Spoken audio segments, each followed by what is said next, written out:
स्वागत है आप सबका सुषमा स्कूटी ड्राइविंग क्लासेस में। मैम को आज 6 दिन हो गए।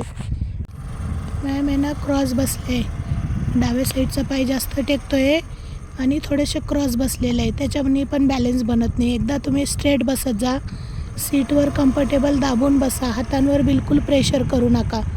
जेवढं हातांवर प्रेशर करता तेवढं बॅलन्स हे होतो बघा। आणि मॅडम डाव्या साईडला जास्त क्रॉस बसलेले म्हणून गाडी पण डाव्या साईडलाच वागती आहे। तर बसण्याचं आणि नजर ठेवण्याचं दोन्ही पण अजून क्लिअर नाही आहे, त्याच्यामुळं पण बॅलन्स बनत नाही आहे।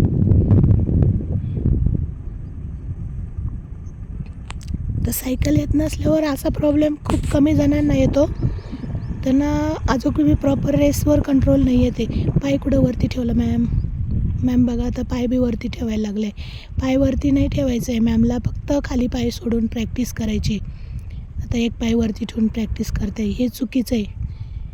हे अशी प्रॅक्टिस मी सांगितली नाही तरी पण डेअरिंग करते, तिथं पडण्याचे चान्सेस असतात।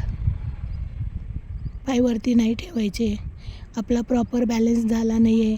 आता मी इतकी जोरात ओरडू पण नाही शकत त्यांना, ते डेअरिंग करते। पण एकदा लंबी गाडी चालली पाहिजे, अशी पाय वरती ठेवायची, घाई करायची नाही आहे।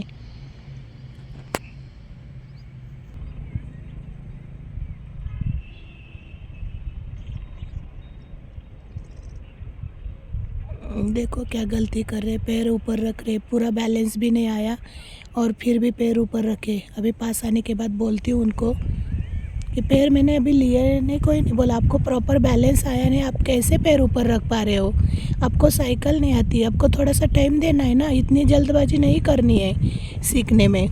गिर जाएंगे तो प्रॉपर हैंडल नहीं होगा। अभी देखो मैम का कैसा बैलेंस हो रहा है, हैंडल कवर नहीं, बैलेंस कवर नहीं, रेस कवर नहीं, और फिर भी चले पैर ऊपर रखने। ऐसी कोई प्रैक्टिस करता है भला? मेरा एक भी वीडियो ऐसा नहीं है, फिर भी मैम को समझ में नहीं आ रहा है।